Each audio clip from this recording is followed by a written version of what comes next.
İranın yeni seçilmiş ali lideri Mojtaba Xameneiyə qarşı sui-qəsd cəhdi ilə bağlı yeni detallar ortaya çıxıb.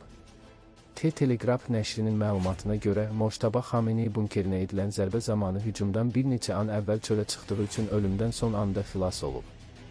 Nəşr Mazahir Hosseyninin Ali Xameneinin ofisinin rəhbərinin səs yazısına istinad edir. Həmin qeyddə bildirilir ki, Mojtaba hücumdan az əvvəl qısa müddətlik bağçaya çıxıb. Məhz bu qısa uzaqlaşma onun həyatını xilas edib, çünki kompleks İsrailin ballistik raketləri ilə vurulub. Partlayış nəticəsində onun ailə üzvlərindən 6 nəfər həlak olub.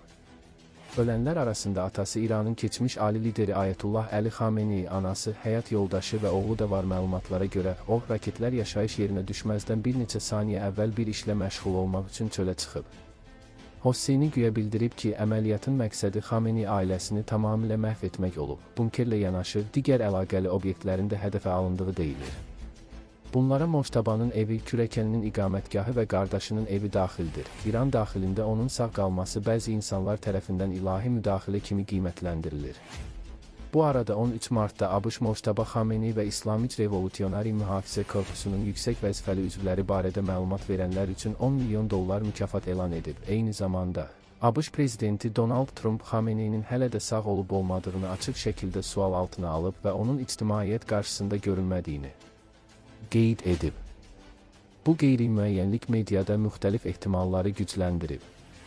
Təsdiqlənməmiş iddialara görə, o, Amerika və İsrailin hücumları zamanı aldığı ehtimal olunan xəsarətlər səbəbilə müalicə üçün Moskva şəhərinə gedə bilər.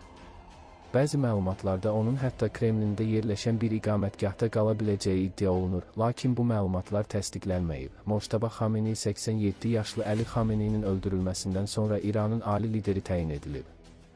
Əli Xameneinin Tehran yaxınlığındakı iqamətgahı 28 fevralda ABŞ və İsrailin birgə epik qəzəb əməliyyatına başladığı ilk gün vurulmuşdu. İran rəsmilərinə qarşı son hücumda İsrail 17 martda Ali Milli Təhlükəsizlik Şurasının rəhbəri Ali Laricanini öldürüb. Bu hücumlarda ondan çox yüksək vəzifəli şəxs rəsmi olaraq həlak olmuş kimi tanınıb. ABŞ-İsrail zərbələri nəticəsində öldürülən digər yüksək vəzifəli şəxslər arasında Sepahın quru qoşunlarının komandanı Muhammad Pakpor, Ali liderin hərbi ofisinin rəhbəri Muhammad Sirazi, Xatəm Əl-Ənbiya qərargahının kəşfiyyat rəhbəri Salih Asadi və Sepahın yüksək rütbəli əməliyyat rəsmisi Bahram Hosseyni Motlaq da var.